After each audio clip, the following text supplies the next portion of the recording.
గత వారం రోజులుగా మన పక్క పొరుగు దేశమైన బంగ్లాదేశ్లో మన హిందువులపై ముస్లింలు దాడిని కొనసాగిస్తూ మన హిందువులనే లక్ష్యంగా పెట్టుకొని దాడులు నిర్వహిస్తున్నారు. దీన్ని ఆలూరు గ్రామ మన హిందూ జాగరణ సమితి తరపున ఖండిస్తూ ప్రపంచ హిందువులంతా ఇప్పుడు ఒక్కదాటికై రావాల్సిన అవసరం ఉన్నది. ఇవాళ బంగ్లాదేశ్పై జరిగిన సంఘటన రేపు మన భారతదేశంలో మన మీద జరుగుతుంది.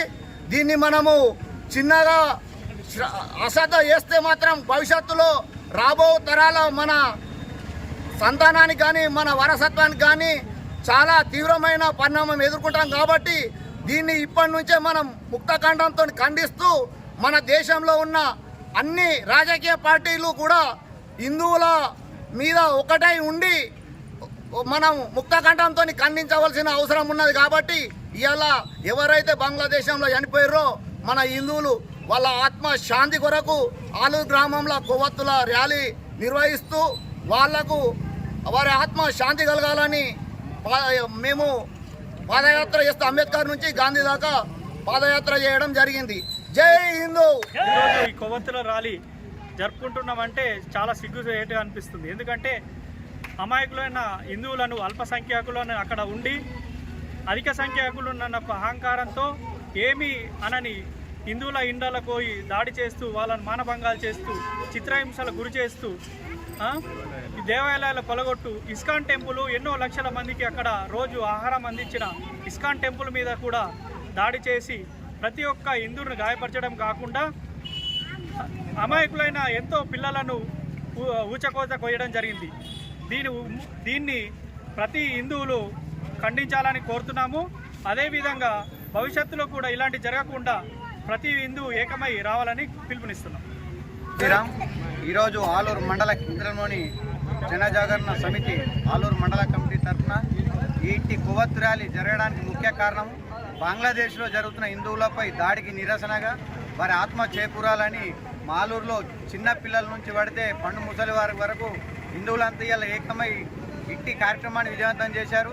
మరియు ఇట్టి కార్యక్రమంలో పాల్గొన్న ప్రతి ఒక్క పౌరులకు రాబోయే తరాలు కూడా ఇలాగే సంఘటితంగా ఏకమై జరుగుతున్న అన్యాయాలపై ప్రశ్నించి నెక్స్ట్ జరగకుండా ఇటువంటి రానున్న తరాలు గుర్తించుకొని ఇటువంటి కార్యక్రమాలని విజయవంతం చేయాలని కోరుతున్నాం. ఈ మధ్య బంగ్లాదేశ్లో అల్లర్లు చెలరేగినాయి. అక్కడ మన హిందువులనే లక్ష్యంగా చేస్తూ హిందువుల ఇండ్ల మీద దాడి మరి హిందువులని ఊచకోత చేయడం జరుగుతున్నది. ముస్లింలు వ్యతిరేకంగా ఉన్న పార్టీలప్పుడు కూడా ఏ పార్టీ అయినా సరే పార్టీలకు అతీతంగా మన హిందువులకు మద్దతు తెలపాలని బంగ్లాదేశ్లో ఉన్న ముస్లింలని అణచివేయాలని మన హిందువులని రక్షణగా చేయాలని మన ఇండియాలో ఉన్న ప్రతి ఒక్క రాజకీయ పార్టీలకు అతీతంగా ఈ హిందూయిజంకు సపోర్ట్ చేయాలని ఏ పార్టీకి సంబంధం లేకుండా ప్రతి ఒక్కరూ మన దేశాన్ని కాపాడాలని నేను మనస్ఫూర్తిగా కోరుకుంటున్నా. ఎలక్షన్ వచ్చుడే తప్ప ఎలక్షన్ ఉన్నప్పుడు నేను ఈ పార్టీ ఆ పార్టీ అని ఇడిసబెట్టేసేసి ఇప్పుడు ఈ టైములో కంపల్సరీ ప్రతి ఒక్క నాయకుడు ప్రతి ఒక్క ఎంపీ కానీ మంత్రి కానీ ఇప్పుడు ఎవ్వరు కూడా మాట్లాడతలేరు. ఏ న్యూస్లో కూడా రాస్తలేరు. వందల మంది మన హిందువులను కోస్తున్నారు బంగ్లాదేశ్లో. ఒక్క మీడియా కూడా రాస్తలేదు. అంటే దీని మీద ఎంత హిందువుల మీద ఎంత వ్యతిరేకత ఉన్నది మనం దాన్ని గ్రహించి మన భారతదేశం ఒక హిందూ దేశంగా పరిగణించి ప్రతి ఒక్క పార్టీ హిందువులకు సపోర్ట్ చేయాలని నేను మనస్ఫూర్తిగా కోరుకుంటున్నా. జై హింద్, జై భారత్.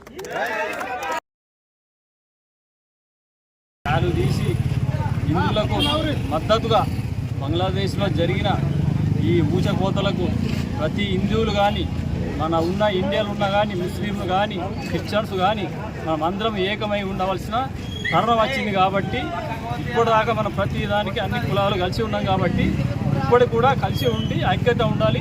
ఎవరైనా దాడి చేస్తే కాబట్టి అన్ని కులాలు కానీ ఏ కులమైన పర్లేదు కానీ ఉల్టా మనం తిరిగి కొట్టేంత శక్తి మనం అందరం కలిసి ఉండాలని కోరుకుంటున్నాం. జై శ్రీరామ్.